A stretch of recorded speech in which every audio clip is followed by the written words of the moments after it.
थकित को शांति का वचन। भगत सिंह के द्वारा दिसंबर 7। यहोवा अकेला ही उसकी अगुवाई करता रहा और उसके संग कोई पराय देवता ना था।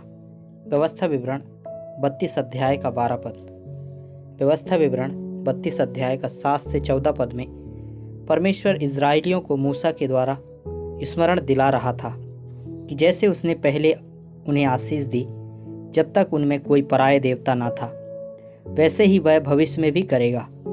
परमेश्वर चाहता था कि वे इसे याद रखें जब वे प्रतिज्ञा के देश में प्रवेश करने वाले थे।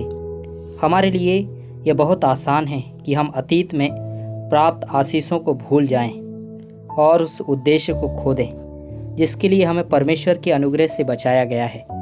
परंतु हमारे लिए यह अच्छा है कि हम अधिक से अधिक उस भव्य और उच्च उद्देश्य के बारे में सोचें जिसके लिए हम उसके द्वारा खोजे और बचाए गए हैं। इजरायलियों के बीच यह एक निरंतर विफलता थी कि परमेश्वर और उसके प्रेम और उनके लिए उनके उद्देश्य को भूल गए। वे उसके बारे में तभी सोचते थे जब उन्हें कोई ज़रूरत होती थी, कोई परेशानी या कठिनाई होती थी, लेकिन शीघ्र ही उनकी प्रार्थनाओं का उत्तर दिया गया और उनके निवेदन स्वीकार किए गए। वे जीवित और सच्चे परमेश्वर को एक बार फिर भूल गए और पराय देवताओं के पीछे चले गए। हमारी भी यही निर्बलता हो सकती है।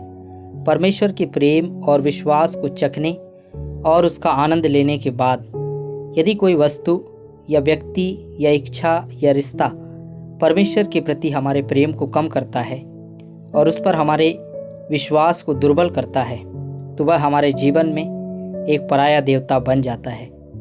परमेश्वर ने याकूब को आशीष दी थी, परंतु उसके बाद वह यहोवा के साथ आगे ना बढ़ सका क्योंकि उसके घर में पराये देवता थे। उत्पत्ति 35 अध्याय का 2 और 4 पद।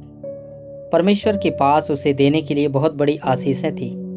वह कभी भी कल्पना भी नहीं कर सकता था उससे कहीं अधिक, लेकिन वह उन्हें प्राप्त करने की स्थिति में नहीं था।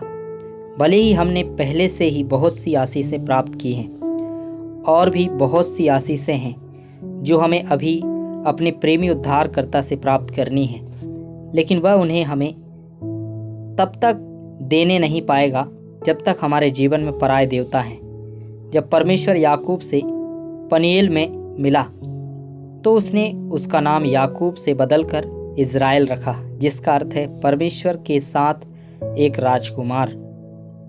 परमेश्वर के पास याकूब को देने के लिए इन सब से कहीं अधिक था ताकि वह उसे बेतेल ले आए जहां वह याकूब से मिल सके और उसे आशीर्वाद दे। शकेम में याकूब बहुत धनी हो गया था और उसके पास भौतिक वस्तुओं की कोई घटी नहीं थी, तो भी परमेश्वर की दृष्टि में वह आत्मिक रूप से बहुत कंगाल था। सो उसने याकूब को वह स्थान छोड़कर बेतेल को जाने की आज्ञा दी।